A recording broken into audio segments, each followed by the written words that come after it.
Assalamualaikum warahmatullahi wabarakatuh. Apa kabar Bapak Ibu guru hebat? Bertemu kembali dengan saya Atin Supriyatin SPD SD CGP Angkatan 9. Saya kepala sekolah di SDN 3 Cileduglor Kabupaten Cirebon, Jawa Barat. Saya telah melakukan aksi nyata modul 1.4 tentang budaya positif di sekolah bersama rekan-rekan guru.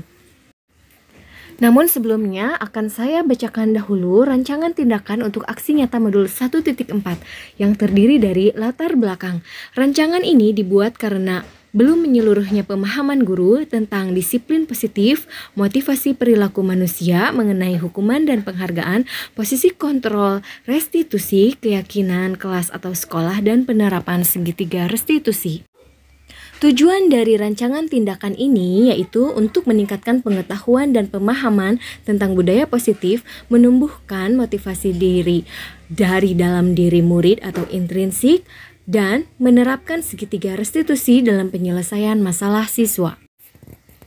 Adapun tolok ukurnya yaitu terlaksananya diseminasi konsep inti budaya positif, terbentuknya keyakinan kelas melalui kegiatan kesepakatan kelas yang dilakukan bersama wali kelas dan murid, guru dan murid konsisten dalam melaksanakan keyakinan kelas serta menggunakan segitiga restitusi dalam menghadapi masalah siswa. Lini masa tindakan yang akan dilakukan antara lain tahap perencanaan dengan mengkomunikasikan rencana dan tujuan kepada rekan-rekan guru, kemudian tahap pelaksanaan melaksanakan diseminasi konsep inti budaya positif menyusun keyakinan kelas, kemudian tahap refleksi yaitu membahas bersama rekan-rekan guru mengenai hal yang sudah tercapai dan belum tercapai. Lalu dukungan yang dibutuhkan antara lain motivasi dan dukungan dari rekan-rekan guru, murid, orang tua murid. Kemudian kita membutuhkan perlengkapan untuk melaksanakan diseminasi budaya positif ini. Baiklah Bapak Ibu guru hebat, selamat menyaksikan video diseminasi penerapan budaya positif di sekolah yang saya ampu. Sebelumnya saya sudah melakukan komunikasi dengan guru mengenai tahap perencanaan tentang pelaksanaan diseminasi ini. Kita mulai ya Ibu Bapak. Assalamualaikum warahmatullahi wabarakatuh. Sebelumnya saya ucapkan terima kasih kepada rekan-rekan guru SDN 3 Cileduglor atas waktu yang diluangkan kita dapat berkumpul bersama untuk diseminasi koneksi antar materi modul 1.4 tentang budaya positif di sekolah. Kabayu next. SD tentang budaya positif di sekolah. Nah, Ibu Bapak, jadi di sini saya akan memaparkan tentang peran saya dalam menciptakan budaya positif di sekolah dengan menerapkan konsep-konsep inti seperti positif, motivasi perilaku manusia, hukuman dan penghargaan, posisi kontrol restitusi, keyakinan sekolah atau kelas, segitiga restitusi, dan keterkaitannya dengan filosofi pendidikan nasional Ki Hajar Dewantara, nilai dan peran guru penggerak serta visi guru penggerak.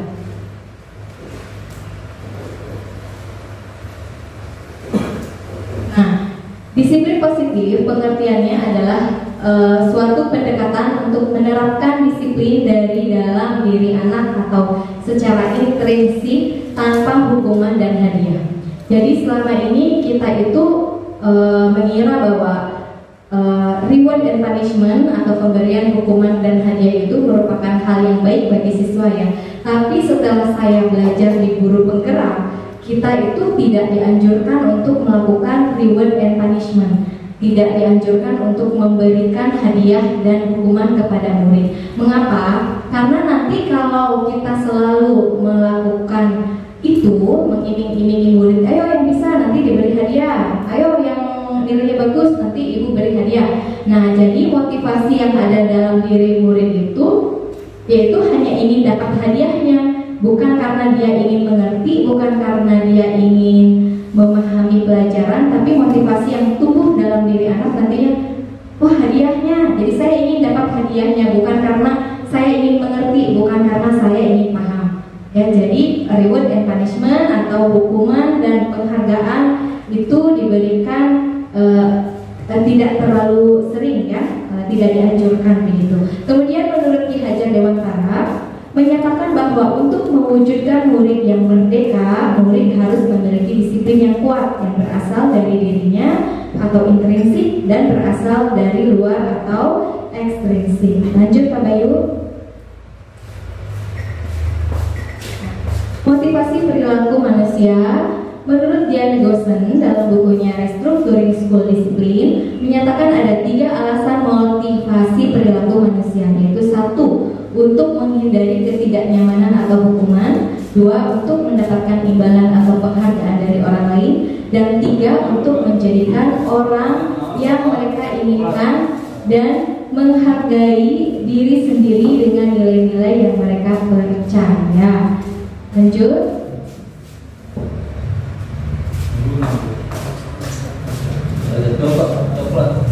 Nah, dari ketiga perilaku manusia dalam mewujudkan disiplin positif yang harus ditanamkan dalam murid-murid adalah tadi ya, motivasi yang nomor 3. Motivasi yang nomor 3, dengan motivasi tersebut mereka telah memiliki motivasi intrinsik yang berdampak jangka panjang, motivasi yang tidak akan terpengaruh pada adanya hukuman atau hadiah. Nah, jadi diusahakan kita motivasi murid hindari hukuman, ya. Kemudian mereka akan tetap berperilaku baik dan berlandaskan nilai-nilai kebajikan karena mereka ingin menjadi orang yang menjunjung tinggi nilai yang mereka hargai. Lanjut. Dalam mewujudkan perilaku warga sekolah yang memiliki budaya positif, hal pertama perlu diciptakan dan disepakati adalah membuat keyakinan-keyakinan atau prinsip-prinsip dasar bersama di antara para warga kelas untuk mendapatkan nilai kebajikan yang disepakati bersama. Jadi selama kurikulum Merdeka ini, Ibu Bapak kan sudah pernah membuat kesepakatan kelas ya. Saya lihat di kelas-kelas itu ada kesepakatan kelas. Nah, dari kesepakatan kelas itu akan meningkat menjadi keyakinan kelas. Kenapa bukan peraturan kelas? Kenapa keyakinan kelas? Ini 2 hal yang berbeda ya.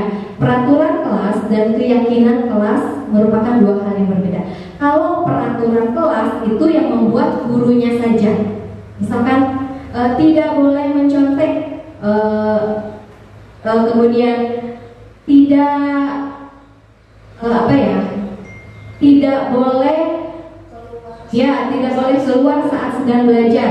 Nah, kalau gurunya sendiri yang membuat peraturan tanpa adanya persetujuan dari murid, itu namanya peraturan kelas.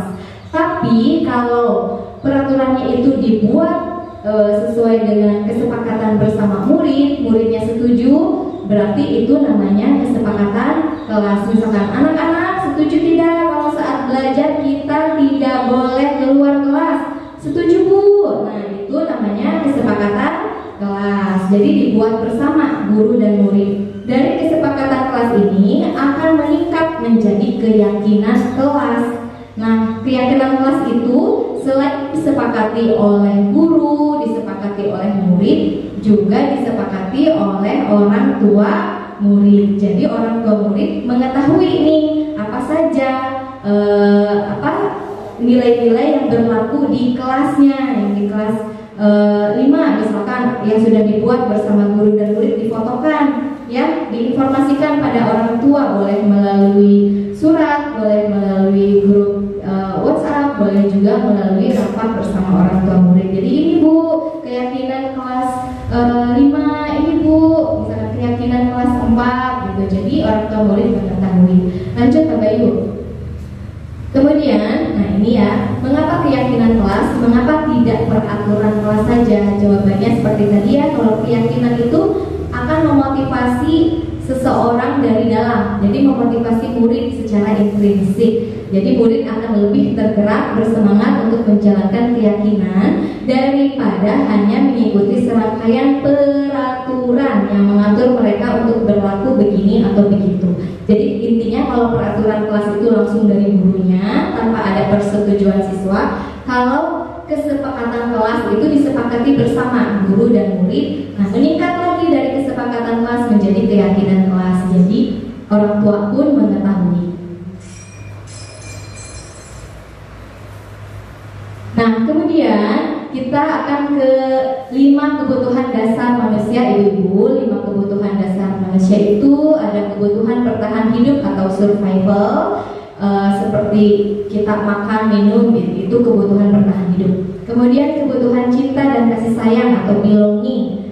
Kalau di rumah berarti kebutuhan cinta dan kasih sayangnya dari orang tua, dari keluarga. Kalau di sekolah tentunya dari guru, dengan sesama teman, ya, dengan sesama rekan guru dan kepala sekolah dalam arti yang profesional, ya. Kemudian penguasaan, kebutuhan pengakuan atas kemampuan atau power. Biasanya ini anak-anak yang cerdas, ya, anak-anak yang pintar. Biasanya mereka selalu ingin diketahui kemampuannya, baik itu oleh guru maupun oleh orang tua. Kemudian kebutuhan akan kebebasan atau freedom. Nah, kita sering melihat misalkan anak di kelas sudah jenuh belajar, gitu kan, Bu, kapan istirahatnya? Nah, itu berarti mereka sudah membutuhkan kebebasan, gitu. Misalkan, Bu, kok lama sekali tidak istirahat, Bu, pulangnya jam berapa? Nah, itu berarti mereka menginginkan kebebasan, menginginkan freedom, gitu. Nah, kemudian kebutuhan untuk merasa senang atau fun. Nah, ini terkadang kita melihat anak yang hobinya itu menggambar, hobinya menyanyi, hobinya itu misalkan dia lebih suka bermain komputer dan sebagainya. Itu kebutuhan untuk merasa senang atau fun. Nah, jadi kalau misalkan ada salah satu kebutuhan ini yang tidak terpenuhi, maka anak itu akan memiliki masalah. Misalkan kalau kita melihat anak suka merebut jajan temannya. Nah, kalau anak yang suka merebut jajan temannya, berarti ibu bapak kebutuhan apa yang tidak terpenuhi? Ya, betul Pak Bayu, survival. Jadi kalau kita lihat anak yang suka ganggu temannya lagi makan, direbut, nah berarti dia tidak terpenuhi kebutuhan yang nomor 1, ya, kebutuhan bertahan hidup. Kalau misalkan kita melihat anak yang di kelas itu selalu cari perhatian dari gurunya, misalkan, Bu,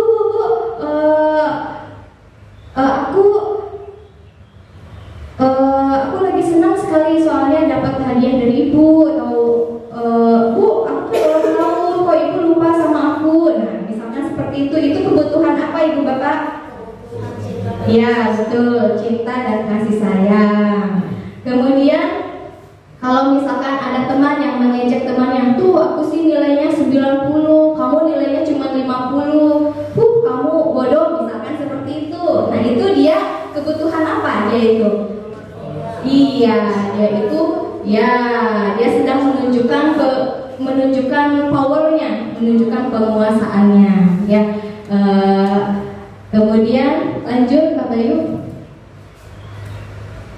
Nah, ketika seorang murid melakukan suatu perbuatan yang bertentangan dengan nilai-nilai kebajikan atau melanggar peraturan, hal itu sebenarnya dikarenakan mereka gagal memenuhi kebutuhan dasar mereka. Nah, ibu bapak, kita sebagai guru dalam menghadapi siswa yang bermasalah, kita dapat menggunakan posisi kontrol, apakah sebagai penghukum, ataukah pembuat rasa bersalah, ataukah sebagai teman, pemantau, atau sebagai manajer. Sebagai penghukum, contohnya begini, ada anak yang dari tadi juga disimpan, kan jadinya pecah potnya. Nah, misalkan seperti itu. Nah, itu akan membuat anak merasa bersalah. Saya yakin kita semua disadari atau tidak pernah melakukan hal itu kepada siswa, ya. Atau mungkin kita bilang, kan cek ibu ge dari tadi duduk gitu, kan akhirnya tumpah airnya. Nah, misalkan begitu. Nah, itu kita berarti ada di posisi sebagai pembuat rasa bersalah. Jadi anak tuh akan merasa gagal, akan merasa ciut, nyalinya tuh akan merasa disalahkan, dipojokkan. Nah, sekarang kalau kita berada di posisi teman, jadi kalau berada di posisi teman, kita bahasanya santai, seperti misalkan begini, Bun, tadi malam ibu lihat kamu ada di pasar malam, lagi ngapain Bun? Nah, seperti itu, lagi sama ibu, Bu, lagi beli jajan gitu. Beli apa aja Bun? Gitu. sebagai teman, atau ketika anak melakukan salah, kita melihat ada anak yang menyontek, kita tepuk pundaknya, lagi ngapain cuy gitu, kenapa lihat jawaban teman. Nah, dengan bahasa yang santai, itu berarti kita sedang berada di posisi teman. Nah, sekarang pemantau itu kita melihat ya, jadi kita memperhatikan, melihat kesalahan apa yang sedang dibuat oleh murid, lalu kita selidiki penyebabnya apa. Nah, kemudian kita tegur baru murid kita. Nah, jadi itu pemantau. Lanjut ke manajer. Nah, manajer ini adalah posisi yang dianjurkan, posisi yang paling baik dari yang pernah saya baca dan yang saya pelajari selama mengikuti guru penggerak. Posisi kontrol yang paling bagus untuk guru, yang paling dianjurkan adalah posisi manajer. Kenapa? Karena kita itu akan melakukan pendekatan kepada anak dengan cara pendekatan mengajak ngobrol, memanggil anak, kita ngobrol berdua, kemudian kita tanya alasannya berbuat salah, kemudian kita bantu anak untuk mengingatkan, kita bantu anak untuk mencari solusi, dan kita bantu anak untuk meyakinkan dia bahwa dia itu memang melakukan kesalahan tapi dia mau berubah. Nah, itulah manajer. Lanjut Pak Bayu. Nah, menurut Dian Gosen dalam bukunya Restitution Restructuring School Discipline mengemukakan bahwa guru perlu meninjau kembali penerapan disiplin di dalam ruang kelas. Apakah telah efektif? Apakah berpusat memerdekakan dan memandirikan murid? Nah, bagaimana dan mengapa? Jadi setiap ada masalah, siswa yang ada masalah, sebaiknya jangan langsung posisi kita itu sebagai penghukum, ya jangan sebagai penghukum, tapi diajak ngobrol baik-baik siswanya. Lanjut Pak Bayu. Nah, kemudian tujuan akhir dari 5 posisi kontrol seorang guru adalah pencapaian posisi manajer, di mana di posisi inilah murid dapat menjadi pribadi yang mandiri, merdeka, dan bertanggung jawab. Jadi saat kita menghadapi murid yang bermasalah, kita berada di posisi manajer, murid itu akan merasa dia tuh diberikan kepercayaan untuk berubah, gitu, untuk bertanggung jawab atas segala perilaku dan sikapnya, yang pada akhirnya dapat menciptakan lingkungan yang positif, aman, dan nyaman. Next. Kita lanjut pada segitiga restitusi, Bapak Ibu. Saya juga tadinya bertanya-tanya apa sih segitiga restitusi. Nah, tapi setelah mengikuti guru penggerak, saya jadi tahu bahwa restitusi adalah proses kolaboratif yang mengajarkan murid untuk mencari solusi atas masalahnya dan membantu murid berpikir tentang orang seperti apa yang mereka inginkan dan bagaimana mereka harus memperlakukan orang lain. Lanjutkan Pak Bayu. Nah, restitusi membantu murid menjadi lebih memiliki tujuan, disiplin positif, dan memulihkan dirinya setelah berbuat salah. Jadi restitusi itu lebih mengena ke hatinya siswa. Jadi dia akan lebih, oh saya betul-betul diperhatikan gitu. Tidak semata-mata dihukum, tapi dia akan merasa diperhatikan, merasa diarahkan gitu. Kita juga pasti sering melakukan ini, disadari atau tidak, kita pernah melakukannya. Lanjutkan Pak Bayu. Nah, ini langkah-langkahnya dari segitiga restitusi. Yang pertama itu menstabilkan identitas. Nah, menstabilkan identitas. Langkah yang keduanya validasi tindakan yang salah, ya, meluruskan tindakan yang salah. Yang ketiga menanyakan keyakinan, ya, seperti menanyakan peraturan yang sudah disepakati, keyakinan atau kesepakatan yang sudah disepakati, kemudian bertanya kamu ke depannya ingin bagaimana. Nah, itu merupakan menanyakan. Next.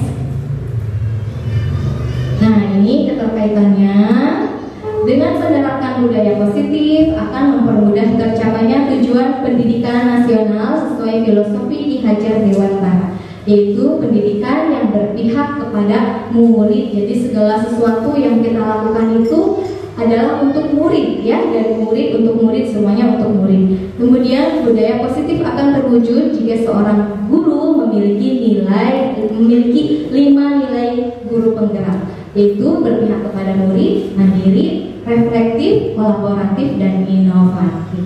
Ya, jadi berpihak pada murid sudah tentu, mandiri juga setiap guru harus dapat melakukan pekerjaannya tanpa bergantung kepada orang lain, ya. Kemudian reflektif itu artinya kita selalu merefleksi diri, kira-kira apa nih yang kurang yang saya berikan pada murid, apalagi ini yang kurang, apalagi yang belum gitu. Pembelajaran yang seperti apa lagi ya yang harus saya terapkan, itu reflektif. Kolaboratif itu menjalin kerjasama dengan rekan sesama guru, misalkan saling membahas strategi buat ngajar di kelas yang menarik kira-kira apa ya, atau media yang cocok dengan pelajaran ini apa ya Ibu Bapak. Silakan saling berdiskusi, saling bertanya dengan rekan guru lainnya. Inovatif itu seperti kita menciptakan hal-hal atau ide-ide baru, ya. Silakan Ibu Bapak berinovasi dengan siswanya, misalkan mengajarkan aplikasi Canva. Contohnya sekarang kan kita sudah punya ini nih, proyektor nih, boleh dipakai Ibu Bapak mengajar sekali-kali. Pengen nayangin video di kelas, boleh, silakan digunakan. Ingin mengajarkan Canva ke siswa nih kelas tinggi terutama, boleh menggunakan ini, anak-anaknya membawa HP, kita belajar Canva yuk anak-anak untuk mengedit video atau mengedit jadwal pelajaran atau apapun, silakan. Mohon izin sebentar, Pak Ajat terima dulu, ada yang dari meja, simpan di depan kelas 3 aja deh Pak. Kemudian Ibu Bapak, penerapan budaya positif dapat mendukung terwujudnya visi guru penggerak kita. Pada diseminasi sebelumnya kita sudah membahas tentang visi, ya, visi guru penggerak. Nah, ini ada kaitannya. Jadi penerapan budaya positif akan mendukung terwujudnya visi kita. Lanjutkan.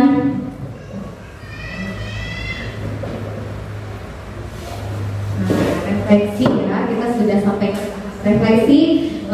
Sejauh mana pemahaman Anda tentang konsep-konsep inti yang telah Anda pelajari di modul ini?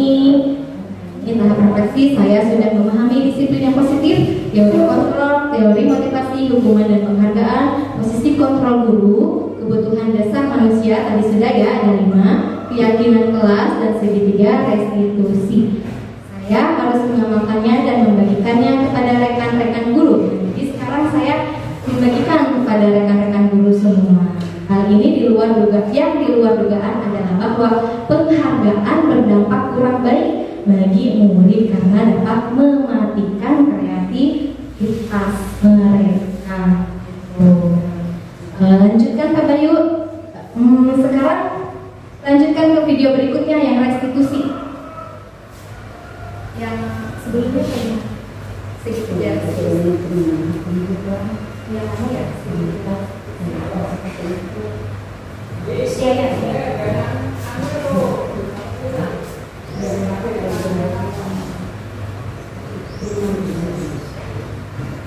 Diberi suara itu nggak apa-apa. Nah Ibu Bapak, ini merupakan praktek segitiga restitusi ya yang sudah saya terapkan. Ini untuk contoh.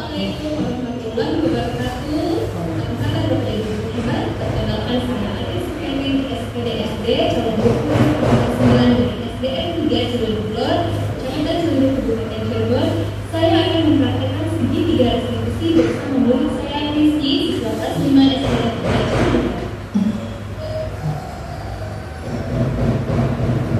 Assalamualaikum. Waalaikumsalam. Silakan masuk. Kasih Bapak Ibu guru saya. Ya, silakan dulu. Rizky, nah stop dulu Pak Bayu.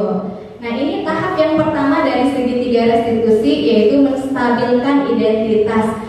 Seperti kita menanyakan masalah siswa, kemudian kita tegaskan kembali tentang apa yang seharusnya siswa lakukan. Lanjut Pak Bayu. Ini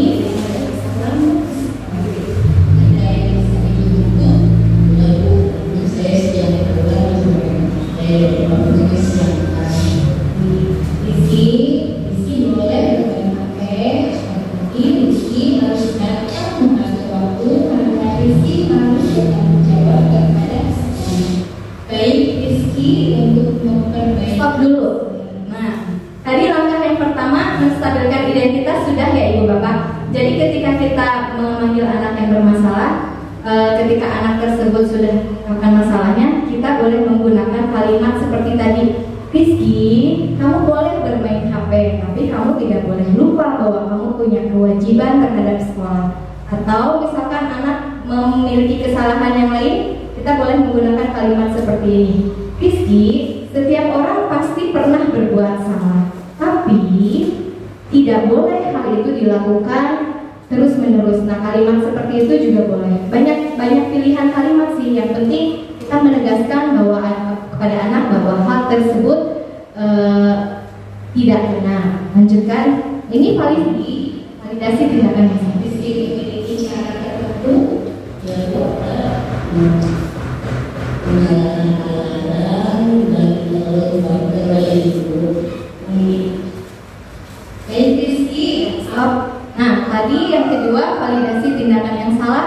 Jadi kita membenarkan atau meluruskan siswa, kemudian kita menanyakan apakah kamu mau memperbaikinya, bagaimana cara untuk memperbaikinya. Nah seperti itu ya. Kemudian tahap yang ketiga menanyakan keyakinan. Bapak Ibu lanjut.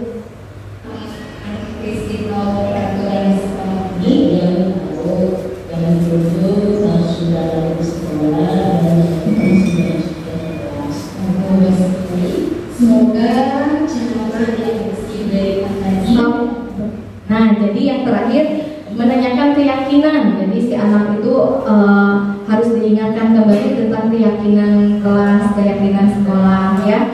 Kemudian harus diingatkan kembali bahwa mau tidak dia itu untuk berubah, meyakinkan kembali bahwa anak tersebut berubah. Lanjut Bapak Yuk. Agar tidak datang yang melakukan masalah. Meski terima kasih atas kerjasamanya, silakan kembali ke kelas.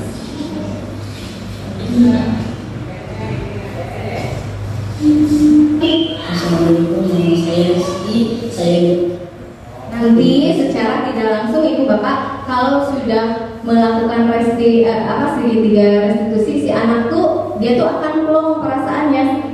Nah, akan senang walaupun dia tidak mengungkapkannya pada kita. Sebenarnya dia itu senang karena dia merasa diperhatikan, udah diajak ngobrol sama guru. Coba ditayangkan. Ketika cerita, setelah saya menceritakan masalah saya kepada Ibu Adi mengenai keterlambatan di sekolah, saya merasa lega dan bahagia. Terima kasih buat dia. Nah, ini memang sebagai contoh saja ya tadi Ibu Bapak, tapi anak memang akan seperti itu, yang dirasakan anak tuh senang, bahagia gitu, merasa diperhatikan. Ya, kita lanjut ke sini ya Ibu Bapak. Keyakinan kelas. Contohnya ada nih, nanti saya kirimin dari sana ya. Videonya saya kirimin ke Bapak ya.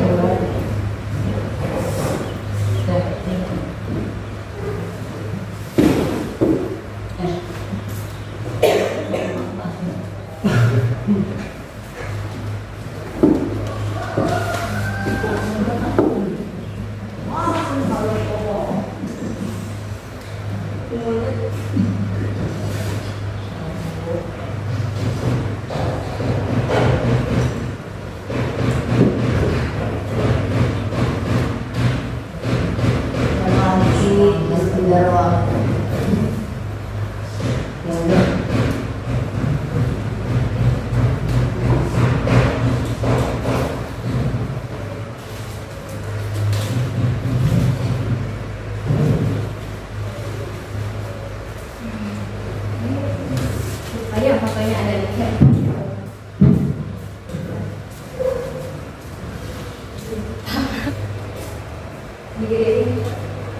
Nah, Ibu Bapak, kita akan membuat keyakinan kelas. Ibu Bapak, kita akan membuat keyakinan kelas. Di sini ada contohnya. Ibu Bapak sudah tahu kan ya.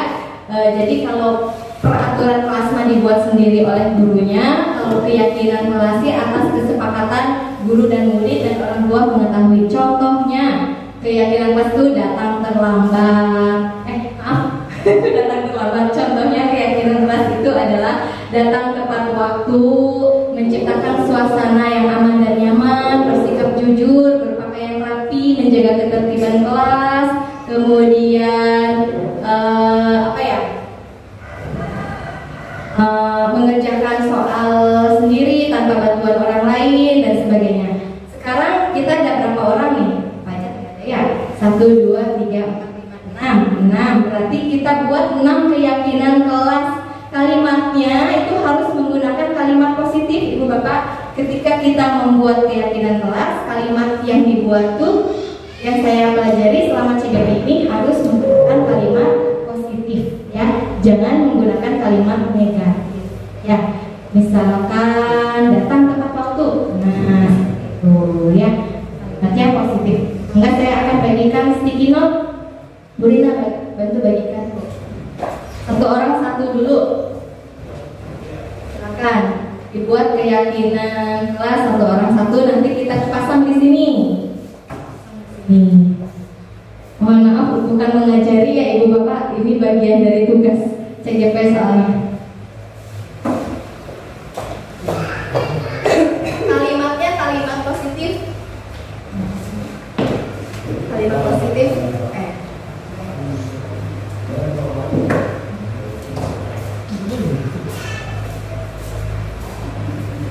Jangan ada kata tidaknya.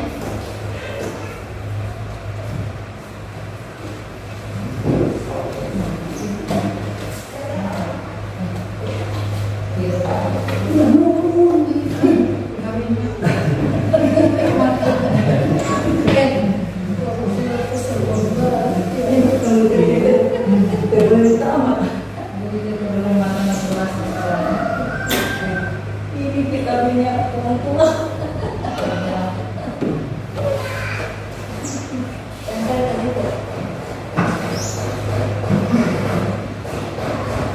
Tiga tahun ini salah.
Kalau sudah, maka dicetak.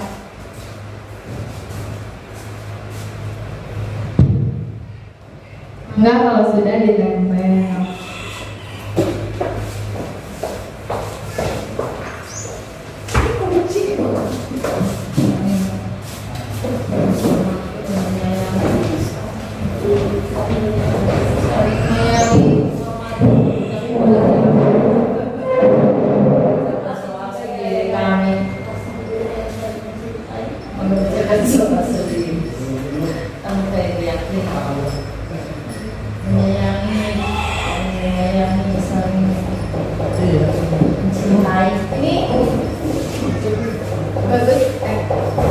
Bagus sekali. Ini ada yang langsung membuat lucu. Punya siapa? Berina. Ya, nggak apa-apa. Namanya juga belajar ya. Satu lagi Pak Ajat bikin buat keyakinan kelas Pak. Ya, menggunakan kalimat positif. Jangan ada kata tidak atau kata jangan. Contohnya, datang tepat waktu, menciptakan suasana kelas yang aman dan nyaman, bersikap jujur, dan lain sebagainya.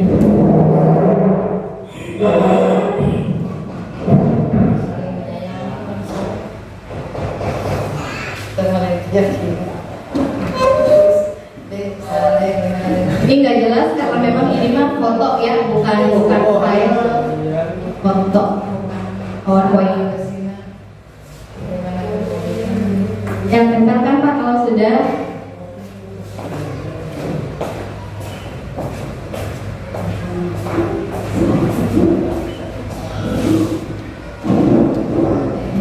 Nah sekarang sudah ada 7 ya.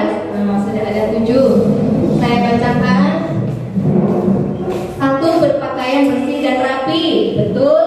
Menghargai teman. Betul. Mengerjakan soal harus mandiri. Betul. Disiplin, saling menghormati. Mandiri. Betul. Mandiri, saling menyayangi. Disiplin. Betul. Tepat waktu masuk dan keluar kelas. Berdoa sebelum dan sesudah belajar. Menyimak penjelasan guru. Bertanya jika tidak mengerti. Bertanya saat belajar mungkin ya. Sebetulnya sih tidak apa-apa ya kalau menurut kita sih menggunakan kata tidak, tapi waktu CGP itu kalau membuat keyakinan kelas katanya tidak boleh menggunakan kalimat negatif, harus kalimat positif. Tapi betul ini, jaga kebersihan betul, sopan santun betul, menjaga kerapian betul. Terus berdoa sebelum dan sesudah belajar. Betul. Nah kemudian Ibu Bapak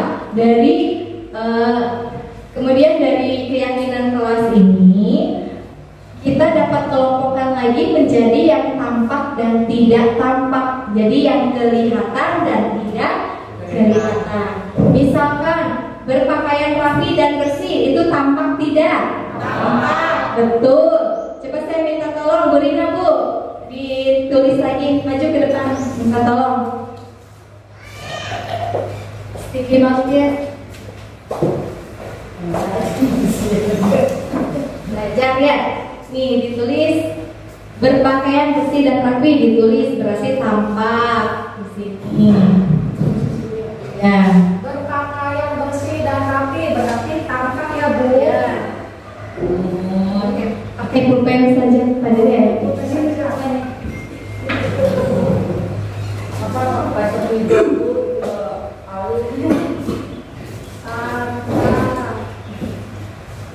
Simpan di kolom tampak ya, itu berarti kelihatan peraturannya dapat diukur, terlihat. Kemudian yang tampak lagi yang mana nih yang kelihatan?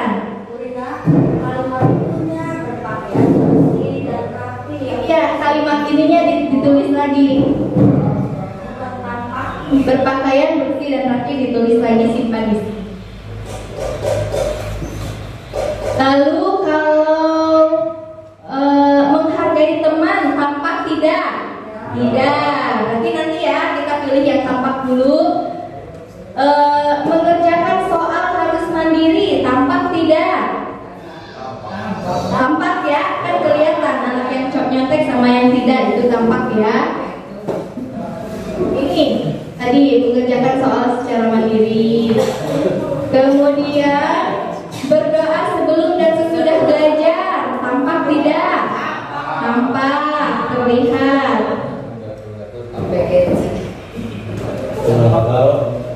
Ya, berdoa sebelum dan sesudah belajar.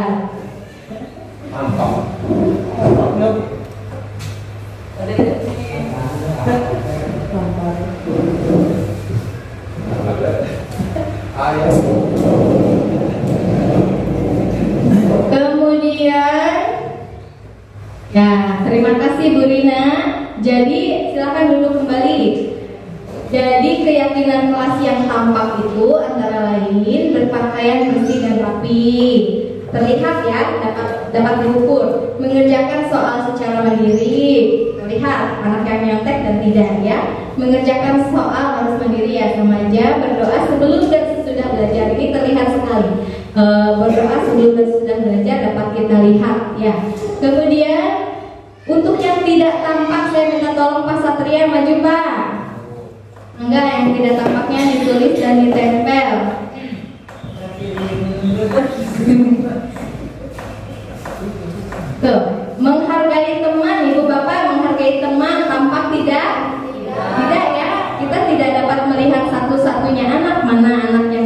menghargai, mana yang tidak. Hanya dia dan temannya yang tahu.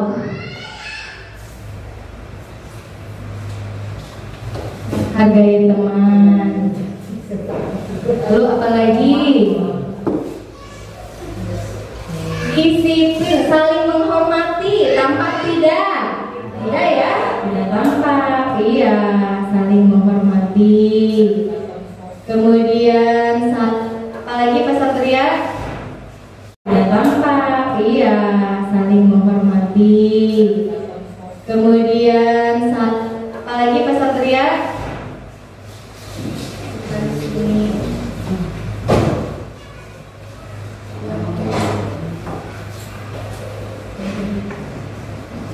Ya, ada lagi nih. Yang mana coba? Nih, saling menyayangi. Ya.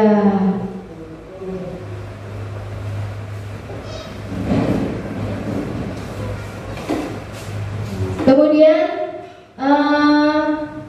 ya, satu lagi nih, kita ambil salah satu aja nih, yang mana ya? Menyimak penjelasan guru. Menyimak penjelasan guru, tampak atau tidak? Tidak. Menyimak tampak ya, terlihat anak-anak sedang menyimak tampak ya. Menyimak penjelasan guru. Punten, tempel ke sini.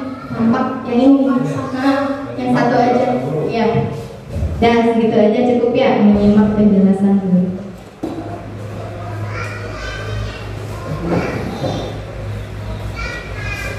Nah, dari keyakinan kelas disortir jadi tampak dan tidak tampak, kita akan mengelompokkan kembali ke dalam diagram Y. Ini diagram T namanya, tampak tidak tampak, bentuknya T, jadi disebut diagram T. Kemudian diagram Y, karena bentuknya seperti huruf Y, dikelompokkan lagi keyakinan kelas yang termasuk terdengar, yang termasuk terlihat, dan yang termasuk perilaku. Nah, dari sini nih, yang termasuk terlihat apa saja? Pasang di sini. Saya minta tolong Pak Ajat maju Pak. Jangan senyum Pak, tenang. Duduk aja. Senyum bawa. Bapak yang termasuk tadi apa dulu? Terlihat atau terdengar? Terlihat dulu. Yang bisa, yang terlihat jawab Pak. Berpakaian bersih ya, betul. Pakaian bersih dan rapi.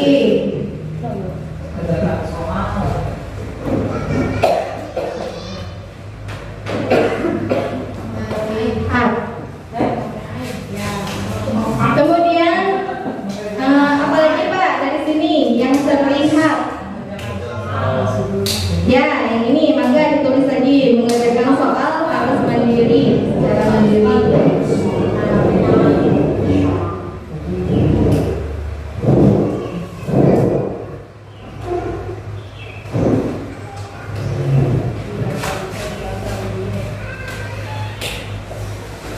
Ya, lalu apa lagi yang terlihat? Menyimak penjelasan guru. Ya, menyimak penjelasan guru itu terlihat. Kemudian untuk yang terdengar, saya minta tolong Pak Dede, terdengar. Yang bisa didengar oleh kita. Maaf, yang mana? Dari sini yang terdengar. Dari sini, dari sini. Ya, yang termasuk terdengar kata Pak Dede adalah berdoa sebelum dan sesudah belajar, itu terdengar.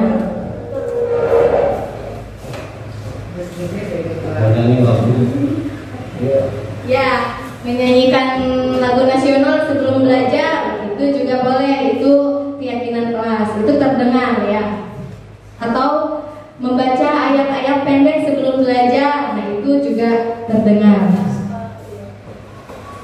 Nah ya, terima kasih, kebetulan dari sini cuma ada satu yang terdengar ya.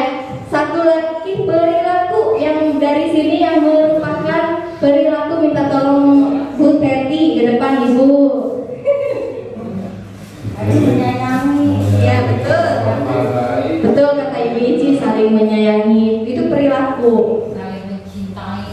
Iya betul. Pulpennya Bu? Nggak ada. Menyayangi. Mencintai.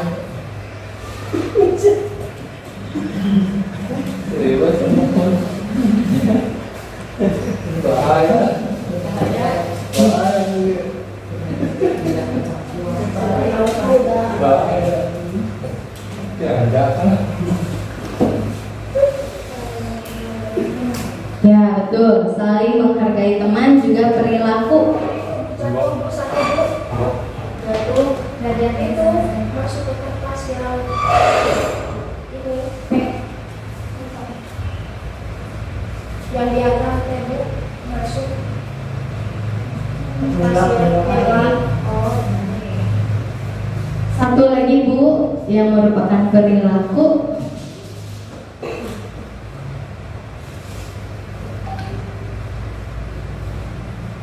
nanti aja deh kayak gini sama.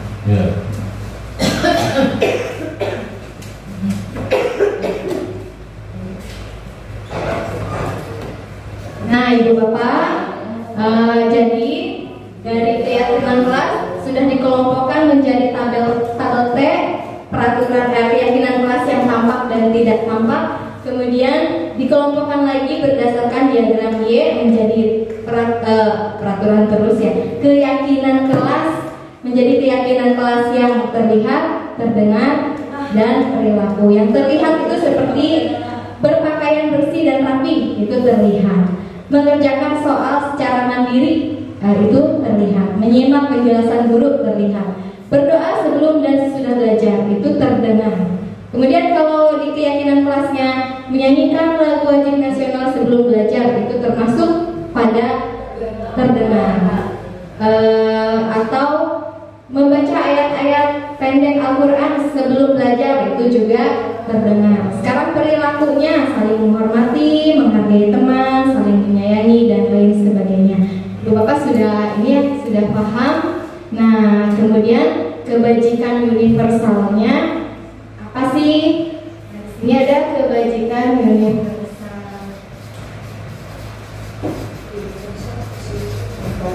Kebajikan universalnya berarti dari semua yang kita buat ini ada nilai kedisiplinan, ya, ada nilai kedisiplinannya, kemudian ada nilai tanggung jawabnya, ada nilai kemandiriannya,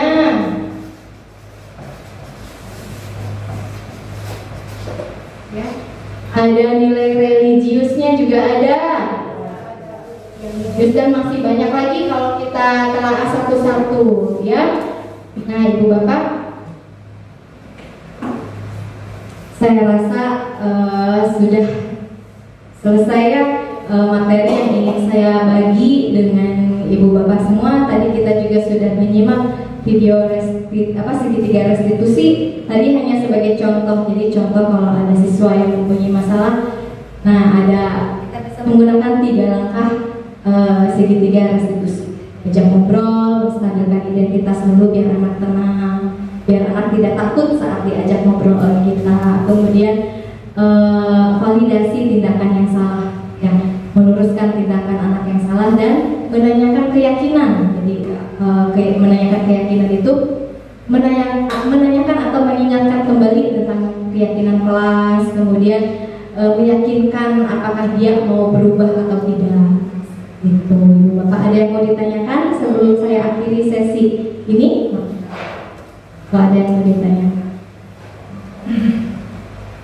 jika tidak, maka saya akan tutup saja. Ibu Bapak, saya ucapkan terima kasih atas perhatiannya. Semoga dapat bermanfaat bagi kita semua dan dapat kita terapkan budaya positif ini di sekolah kita ya, sehingga secara perlahan-lahan sekolah kita itu dapat berubah dari waktu ke waktu, ya, dapat berevolusi ke arah yang lebih baik. Amin. Terima kasih Ibu Bapak. Wassalamualaikum warahmatullahi wabarakatuh. Nuhun pisan, punten sales menggurui. hanya berbagi tugas. Atur nuhun, mangga bila anu bade uwi mangga. Ini Bu, bangku. Assalamualaikum Bentar bu, belum. Sok bu. Assalamualaikum warahmatullahi wabarakatuh. Perkenalkan, saya Teti Rahmawati, guru kelas 5 SDN 3 Ciledug. Menurut saya, diseminasi budaya positif dapat meningkatkan pemahaman saya tentang pentingnya menciptakan suasana sekolah yang aman, nyaman, dan menyenangkan. Terima kasih. Assalamualaikum warahmatullahi wabarakatuh. Perkenalkan, nama saya Satria Nugraha, guru SDN 3 Ciledug. Setelah saya mendengarkan penjabaran yang disampaikan oleh teman guru Ibu Atin Supriyatin tentang budaya positif sekolah. Diseminasi budaya positif ternyata dapat meningkatkan pemahaman saya tentang pentingnya menciptakan suasana sekolah yang aman, nyaman, dan menyenangkan. Budaya positif penting untuk dilaksanakan di sekolah atas kesepakatan guru, murid, dan para siswa.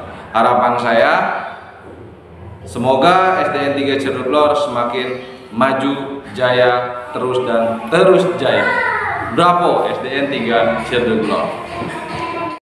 Assalamualaikum warahmatullahi wabarakatuh. Perkenalkan, nama saya Rina, guru kelas 2 SDN 3 Ciledug. Jadi, setelah saya mendengarkan penjelasan yang disampaikan oleh Ibu Atin Supriyatin tentang diseminasi budaya positif, itu sangat terinspirasi tentang pentingnya budaya positif, yaitu mengingatkan motivasi murid, penerapan disiplin positif, serta segitiga restitusi dalam menangani masalah murid sesuai kesepakatan kelas. Pesan saya, terima kasih untuk Ibu Atin Supriyatin, terus semangat berkarya dan positif thinking. Sukses selalu untuk Ibu Atin Supriyatin. Wassalamualaikum warahmatullahi wabarakatuh.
Kesimpulan mengenai peran saya dalam menciptakan budaya positif di sekolah dengan menerapkan konsep-konsep inti seperti disiplin positif, motivasi perilaku manusia mengenai hukuman dan penghargaan, posisi kontrol restitusi, keyakinan sekolah atau keyakinan kelompok.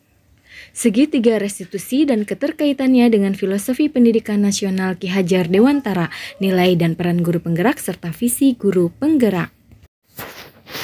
Baiklah Bapak Ibu guru hebat, terima kasih telah menyaksikan video diseminasi budaya positif di SDN 3 Ciledug Lor, Kecamatan Ciledug, Kabupaten Cirebon, Jawa Barat. Semoga dapat bermanfaat bagi kita semua dan dapat menginspirasi calon guru penggerak lainnya. Salam guru penggerak tergerak, bergerak, menggerakkan. Wassalamualaikum warahmatullahi wabarakatuh.